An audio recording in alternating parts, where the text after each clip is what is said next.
ఇందాకే మన ఇంటికి ఒక అతను వచ్చి, స్వప్న నేను మీకోసం వచ్చాను, మీ హెల్ప్ నాకు కావాలి, మా బాబుకి 16 ఇయర్స్ 2 ఇయర్స్ నుండి క్యాన్సర్తో బాధపడుతున్నారు, మీరు ఏమైనా హెల్ప్ చేయండి, ఛానల్లో పెట్టండి అని అడిగారు.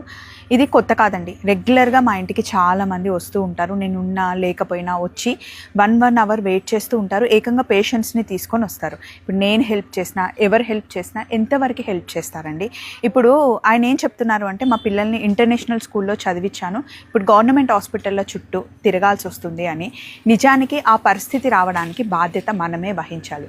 నేను తండ్రి ప్రేమను తప్పు పట్టట్లేదు, తండ్రి బాధ్యతని తప్పు పడుతున్నాను. ఎందుకంటే ఎంతగానం చెప్తున్నారండి, గవర్నమెంట్ చెప్తుంది, తెలిసిన వాళ్ళు చెప్తున్నారు, యాడ్స్ చెప్తున్నారు, ఇన్సూరెన్స్ తీసుకోమని చెప్పలేమండి. ఇప్పటి పరిస్థితుల్లో ఎలా ఉంటున్నాయి, ఎవరికి హెల్త్ ఇష్యూస్ వస్తున్నాయో మనం చెప్పలేము. చిన్నపిల్లలు అవ్వచ్చు, పెద్దవాళ్ళు అవ్వచ్చు. మొన్న మా అత్తమ్మకి 3 lakhs అయిందండి సర్జరీకి. మేము జస్ట్ 15,000 పే చేసాం.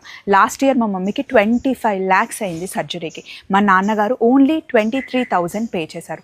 ఇన్సూరెన్స్ చాలా చాలా ముఖ్యమండి. ఎవరిని అడిగితే ఈ రోజుల్లో హెల్ప్ చేస్తారు, ఎంతో కొంత హెల్ప్ చేస్తారు, అయ్యో అంటారు, పూర్తి బాధ్యత తీసుకోలేరు కదా. అందుకే ఫస్ట్ ఫ్యామిలీకి ఇన్సూరెన్స్ చేయించండి. ఇదేదో ఇన్సూరెన్స్ కోసం ప్రమోషన్ కాదు, చాలామంది ఆన్లైన్లో పెడుతూ ఉన్నారు, చూడండి, గూగుల్లో సెర్చ్ చేయండి. ఫస్ట్ ఫ్యామిలీకి ఇన్సూరెన్స్ చేయించండి. మన ఫ్యామిలీని మనమే కాపాడుకోవాలి. What you say? బాయ్.